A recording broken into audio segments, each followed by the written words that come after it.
ಎಲ್ಲರಿಗೂ ನನ್ನ ನಮಸ್ಕಾರಗಳು. ಮಾತಾ ಭಗಿನಿಯರಿಗೆ, ಅಣ್ಣ ತಮ್ಮಂದಿರಿಗೆ, ಅಜ್ಜಿ ತಾತಂದಿರಿಗೆ, ಮುದ್ದು ಮಕ್ಕಳಿಗೆ ಗೀತಾ ಹೆಗಡೆ ಕಥಾಮಾಲಕ್ಕೆ ಸ್ವಾಗತ ಸುಸ್ವಾಗತ. ಆಸ್ತಿ ಪಾಸ್ತಿ ಇಬ್ಬರು ಸಹ ತನ್ನ ಅಪ್ಪನ ಹಿನ್ನೆಲೆಯನ್ನು ಹೇಳ್ತಾ ಇದ್ದಾರೆ. ಹಿಂದೆ ಮಗಧ ರಾಜ್ಯವನ್ನು ಬೃಹದ್ರಥ ಎನ್ನುವಂತಹ ರಾಜ ಆಳ್ತಿದ್ದ. ಅವನು ಗುಣವಂತನಾಗಿದ್ದ, ಕೀರ್ತಿವಂತನಾಗಿದ್ದ. ಅವನ ರಾಜಧಾನಿ ಗಿರಿವ್ರಜ ಪಟ್ಟಣ ಆಗಿತ್ತು. ಅವನು ಕಾಶಿ ರಾಜಕುಮಾರಿಯರನ್ನು ಮದುವೆಯಾಗಿದ್ದ, ಇಬ್ಬರು ಹುಡುಗಿಯರನ್ನು. ಆದರೆ ಬಹುಕಾಲದವರೆಗೆ ಅವನಿಗೆ ಮಕ್ಕಳೇ ಆಗಲಿಲ್ಲ. ಅವನು ಬೇಸರಗೊಂಡು ಹೀಗೆ ಒಂದಿನ ಅರಣ್ಯ ಮಾರ್ಗದಲ್ಲಿ ಹೋಗ್ತಾ ಇದ್ದ. ಆಗ ಒಂದು ಮರದ ಕೆಳಗಡೆ ಚಂದ್ರಕೌಶಿಕ ಎನ್ನುವಂತಹ ಮುನಿ ತಪೋನಿರತನಾಗಿದ್ದ.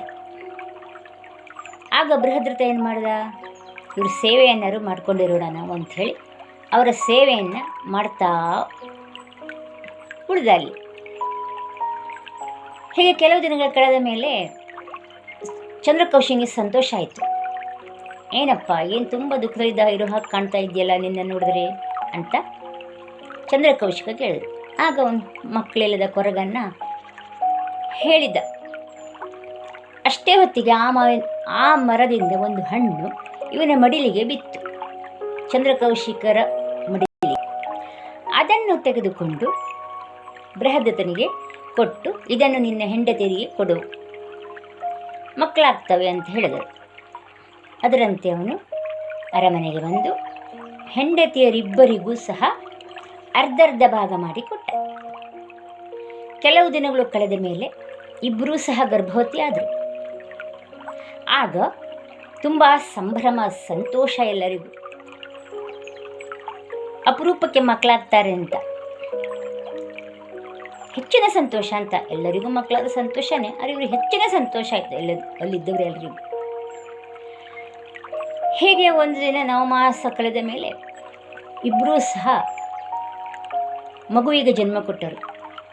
ಎಂಥ ಮಗು? ಅರ್ಧ ಮಗು. ಯಾಕಂತಂದರೆ ಆ ಹಣ್ಣನ್ನು ಈ ಬೃಹದ್ರಥ ಮಹಾರಾಜ ಒಬ್ಬರಿಗೆ ಕೊಟ್ಟಿದ್ರೆ ಆಗ್ತಿತ್ತು, ಇಡೀ ಹಣ್ಣನ್ನು ಒಬ್ಬರು ಹೆಂಡತಿಯರು ಕೊಟ್ಟಿದ್ರೆ ಆಗ್ತಿತ್ತು. ಆದರೆ ಅವನು ಏನು ಮಾಡ್ದ, ಇಬ್ಬರನ್ನ ಕಂಡ್ರು ತುಂಬ ಪ್ರೀತಿ ಅವನಿಗೆ. ಹಾಗಾಗಿ ಅವನು ಅರ್ಧ ಮಾಡಿ ಕೊಟ್ಟ. ಈಗಲೂ ಸಹ ಶಿಶು ಅರ್ಧ ಆಗಿ ಜನಿಸಿತ್ತು ಇಬ್ಬರಿಗೂ. ಮತ್ತೆ ಬೇಸರ ಆಯಿತು ಅವನಿಗೆ. ಅಲ್ಲಿ ಅರಮನೆಯಲ್ಲಿದ್ದವರೆಲ್ಲರೂ ತುಂಬ ಬೇಜಾರು ಪಟ್ಕೊಂಡ್ರು. ಹೀಗಾಗಬಾರ್ದಿತ್ತು. ಆಗ ರಾಜನು ಸಹ, ಅಯ್ಯೋ ನಾನು ತಪ್ಪು ಮಾಡಿದ್ದೇನೇನೋ, ಹಾಗೆ ಮಾಡಬಾರಿತ್ತು, ಒಂದೇ ಹಣ್ಣನ್ನು ಕೊಡಬೇಕಿತ್ತು ಅಂತ ವಿಚಾರ ಮಾಡಿದ. ಆದರೆ ಆಗೋಯ್ತು, ಎಂತ ಮಾಡಲಿಕ್ಕೂ ಬರೋದಿಲ್ಲ. ಈಗೇನು ಮಾಡೋದು? ಇದು ರಾಜ್ಯದ ಪ್ರಜೆಗಳಿಗೆ ಗೊತ್ತಾದರೆ ಅವರೇನು ಮಾಡ್ತಾರೆ, ಇದು ಕಳಂಕ, ಅಪಶಕುನ, ಈ ಮಗು ಹುಟ್ಟಿದ್ದು ಏನೋ ರಾಜ್ಯಕ್ಕೆ ಕೇಡಾಗ್ತದೆ ಅಂತ ಎಲ್ಲರೂ ಭಯ ಬೀಳ್ತಾರೆ, ಹೆದರ್ತಾರೆ. ಹಾಗಾಗಿ ಅವನೇನು ಮಾಡ್ದ, ಆ ಮಗುವನ್ನು ಊರ ಆಚೆ ಬಿಟ್ಟು ಬನ್ನಿ ಅಂಥೇಳಿ ದಾಸಿಯರಿಗೆ ಹೇಳಿದ. ದಾಸಿಯರು ಆ ಮಗುವನ್ನು ಒಂದೊಂದು ಮಗುವನ್ನು ತಗೊಂಡು ಹೋಗಿ ಅಲ್ಲಿ ಬಿಸಾಡಿದರು. ಅಲ್ಲೇ ಸಮೀಪದಲ್ಲಿ ಒಂದು ಅರಣ್ಯ ಇತ್ತು. ಆ ಅರಣ್ಯದಲ್ಲಿ ಒಬ್ಬ ರಾಕ್ಷಸಿ ಇದ್ಲು, ಜರ ಎನ್ನುವ ರಾಕ್ಷಸಿ ಇದ್ಲು. ಅವಳು ಆಹಾರಕ್ಕಾಗಿ ತುಂಬ ಆ ಕಡೆ ಈ ಕಡೆ ಅಲೆದಾಡ್ತಾ ಇದ್ಲು. ಹಸಿವೆ ಆಗಿತ್ತು ತುಂಬ.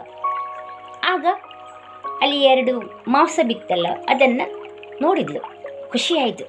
ಆಹಾ, ಆಯಾಸ ಪಡೆದೇ ಆಹಾರ ಬಂದು ಕಾಣ್ತಾ ಉಂಟು ನನಗೆ. ಹೋಗಿ ಒಂದೇ ಕೈಯಲ್ಲಿ ಎತ್ಕೊಂಡ್ಳು ಆ 2 ಭಾಗಗಳನ್ನು. ಆ 2 ಭಾಗಗಳನ್ನು ಒಂದೇ ಕೈಯಲ್ಲಿ ಎತ್ತದ್ರಿಂದನೂ ಅದು ಒಂದಕ್ಕೊಂದು ಅಂಟಿಕೊಂಡ್ವು. ಹಾಗೆ ಅಂಟಿಕೊಂಡಿದ್ದರಿಂದಲೋ ಏನೋ 2 ಇದ್ದದ್ದು ಒಂದಾಯಿತು. 2 ಭಾಗಗಳು ಸೇರಿ ಒಂದಾಯಿತು, ಒಂದು ಮಗುವಾಯಿತು. ಆ ಮಗುವಿಗೆ, ಇದು ರಾಕ್ಷಸಿ ಅಲ್ವಾ, ಸ್ವಲ್ಪ ಮಂತ್ರಶಕ್ತಿ ಬಲ ಇರ್ತದೆ ಅವರಿಗೆ. ಅದರ ಬಲದಿಂದ ಮಗುವಿಗೆ ಜೀವವನ್ನು ತುಂಬಿದ್ಲು. ಆದರೆ ಆ ಮಗುವನ್ನು ತಿನ್ನಲಿಕ್ಕೆ ಮನಸ್ಸಾಗಲಿಲ್ಲ ಅವಳಿಗೆ. ಏನು ಮಾಡೋದು ಅಂತ ವಿಚಾರ ಮಾಡಿ ಅಲ್ಲಿ ದಾಸಿಯರು ಹೋಗ್ತಾ ಇದ್ರಲ್ವ, ಆ ದಾಸಿಯರ ಹಿಂದೆ ಹೋದ್ಲವಳು. ಹೋಗಿ ರಾಜನಿಗೆ ನಡೆದ ವಿಷಯವನ್ನು ಹೇಳಿ ಆ ಮಗುವನ್ನು ರಾಜನಿಗೆ ಕೊಟ್ಟುಬಿಟ್ಟು. ರಾಜನಿಗೆ ಖುಷಿಯಾಯಿತು, ತುಂಬ ಖುಷಿಯಾಯಿತು. ಅವನೇನು ಮಾಡ್ದ, ತುಂಬ ಎಷ್ಟು ಬೇಕಾದರೂ ಮಾಂಸವನ್ನು ಆ ರಾಕ್ಷಸಿಗೆ ಕೊಟ್ಟು ಕಳಿಸಿದ. ಆದರೆ ಆ ಮಗುವಿಗೆ ಹೆಸರಿಡಬೇಕಲ್ಲ. ಜರಾ ಎನ್ನುವ ರಾಕ್ಷಸಿಯಿಂದ ಒಂದುಗೂಡಿದ್ದರಿಂದ ಸಂಧಿ ಆಗಿದ್ದರಿಂದ ಜರಾಸಂಧ ಅಂತ ಹೆಸರನ್ನು ಇಟ್ಟ. ಈ ವಿಷಯ ಚಂದ್ರಕೌಶಿಕನಿಗೆ ಗೊತ್ತಾಯಿತು. ಅವನು ಅರಮನೆಗೆ ಬಂದ, ಆ ಮಗುವನ್ನು ನೋಡಲಿಕ್ಕೆ ಬಂದ. ಮಗುವನ್ನ ಜನ್ಮಕುಂಡಲಿನ ನೋಡಿದ. ತುಂಬ ಪರಾಕ್ರಮ ಆಗ್ತಾನೆ ಇದು, ಯಾರೂ ಇವನನ್ನು ಸೋಲಿಸಲಿಕ್ಕೆ ಆಗೋದಿಲ್ಲ. ಕೀರ್ತಿವಂತನ, ಸಾಮಾನ್ಯ ಜನರಿಂದಂತೂ ಸೋಲಿಸಲಿಕ್ಕೆ ಆಗೋದಿಲ್ಲ. ಅಷ್ಟೇ ಅಲ್ಲದೆ ಶಿವಭಕ್ತನಾಗ್ತಾನೆ ಇವನು ಅಂಥೇಳಿ ಭವಿಷ್ಯ ನೋಡಿ ಅವ್ರು ಹೋದರು. ಇವನೇನು ಮಾಡ್ದ, ಜರಾಸಂಧ ಶಿವನನ್ನು ತಪಸ್ಸು ಮಾಡಿ ಮೆಚ್ಚಿಸಿದ. ಅದೇ ಕಥೆಯನ್ನು ಹೇಳ್ತಾ ಇದ್ದಾರೆ ಇವರು.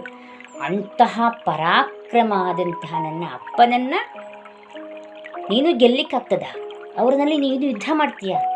ಇಲ್ಲ, ನೀನು ಸುಮ್ಮನೆ ಸಾಯ್ಬೇಡ, ನಮ್ಮ ಜೊತೆ ಯುದ್ಧ ಮಾಡು, ಬದುಕಿದ್ರೆ ನೀನು, ಬದುಕಿದ್ರೆ ನೋಡುವ ಅಂತ ಹೇಳಿದರು ಆ ಹೆಣ್ಣು ಮಕ್ಕಳಿಬ್ಬರು. ಆಗ ಕಂಸನೇ ಅದನ್ನೇ, ನಾ ಹೆಣ್ಣು ಮಕ್ಕಳ ಜೊತೆ ಎಲ್ಲ ಯುದ್ಧ ಮಾಡೋದಿಲ್ಲಪ್ಪ ಅಂತ ಹೇಳ್ತಾರೆ. ಆಗ ಅವರಿಬ್ಬರು ಹೇಳ್ತಾರೆ, ಓಹೋ, ನಮ್ಮೊಡನೆ ಯುದ್ಧ ಮಾಡಿದರೆ ನೀನು ಸೋತು ಹೋಗ್ತೀಯ ಅಂತ ಭಯ. ಜನ ಎಲ್ಲ ಆಡ್ಕೋತಾರೆ, ಹೋಗಿ ಜರಾಸಂಧನ ಹೆಣ್ಣು ಮಕ್ಕಳಲ್ಲಿ ಸೋತು ಬಂದವ ಅಂತ ಹೇಳ್ತಾರೆ ಅಂಥೇಳಿ ನಿನಗೆ ಭಯನಾ ಅಂಥೇಳಿ ಗೇಲಿ ಮಾಡಿದರು. ಆಗ ಸಿಟ್ಟು ಬಂತು, ಹೌದಾ ಬನ್ನಿ ಹಾಗಾದರೆ ಅಂಥೇಳಿ ಯುದ್ಧ ಮಾಡಿದ್ರು ಇಬ್ಬರು. ಅವರು ಇಬ್ಬರು ಸೋತರು. ಅವರ ಕೈಯನ್ನು ಕಟ್ಟಿ ಹಾಕಿದ ಕಂಸ. ಹೆಣ್ಣು ಮಕ್ಕಳ ಕೈಯನ್ನು ಕಟ್ಟಿದಂತಹ ಯಾರು, ಅವರನ್ನು ಯುದ್ಧ ಮಾಡಿದವರು ಯಾರು ಅಂತೇಳಿ ಜರಾಸಂಧ ನೋಡಲಿಕ್ಕೆ ಬಂದ ಅಲ್ಲಿ. ಆಗ ಇಬ್ಬರಲ್ಲಿ ಯುದ್ಧ ಆಯಿತು. ಯುದ್ಧ ಮಾಡಿದ್ರು ಯಾರೂ ಸೋಲಿಲ್ಲ. ಆಮೇಲೆ ಜರಾಸಂಧ ಯುದ್ಧವನ್ನು ನಿಲ್ಲಿಸಿದ. ಭೇಷ್ ನಿನ್ನನ್ನು ಮೆಚ್ಚಿದೆ ನಾನು. ಯಾಕಂತಂದರೆ ನನ್ನನ್ನು ಇದುವರೆಗೆ ಪ್ರಸ್ತುತ ಯಾರೂ ಸೋಲಿಸಿದವರೇ ಇಲ್ಲ. ಜನಸಾಮಾನ್ಯರು ನನ್ನನ್ನು ಸೋಲಿಸಲಿಕ್ಕೆ ಆಗುವುದೇ ಇಲ್ಲ. ಆದರೆ ನೀನು ಯುದ್ಧ ಮಾಡ್ತಿದ್ದೀಯ, ಇನ್ನೂ ಸೋಲಿಲ್ಲ. ಹಾಗಾದರೆ ನಮ್ಮಿಬ್ಬರಲ್ಲಿ ಯುದ್ಧ ಬೇಡ. ನನಗೆ 2 ಮಕ್ಕಳಿದ್ದಾರೆ, ಹೆಣ್ಣುಮಕ್ಕಳು. ಅವರನ್ನು ನಿನಗೆ ಕೊಟ್ಟು ಮದುವೆ ಆಗಿಬಿಡ್ತೇನೆ, ಅವರನ್ನು ಸ್ವೀಕರಿಸು ಅಂತ ಜರಾಸಂಧ ಹೇಳಿದ. ಆಗ ಕಂಸ, ನಾನು ನಿನ್ನೊಡನೆ ಯುದ್ಧ ಮಾಡಿದ್ದು ನಿನ್ನನ್ನು ಹಿಮ್ಮೆಟ್ಟಿಸಬೇಕು ಎನ್ನುವ ಉದ್ದೇಶ ಅಲ್ಲ. ನಾನು ನನ್ನ ಅಭ್ಯುದಯಕ್ಕಾಗಿ ಬಯಸಿದವನು, ನಿನ್ನಂತಹ ಪರಾಕ್ರಮರನ್ನು, ಸಖ್ಯವನ್ನು ಬೆಳೆಸಬೇಕು ಅಂತ ಬಯಸಿದವನು. ಹಾಗಾಗಿ ಬಂದವನು ನಾನು. ಹಾಗಾಗಿ ನಿಮ್ಮ ಹೆಣ್ಣು ಮಕ್ಕಳನ್ನು ನಾನು ಮದುವೆ ಆಗ್ತೇನೆ ಅಂತ ಹೇಳಿದೆ. ಹಾಗಾದರೆ ಮುಂದೇನಾಗ್ತದೆಯೋ ನೋಡೋಣ. ಧನ್ಯವಾದಗಳು.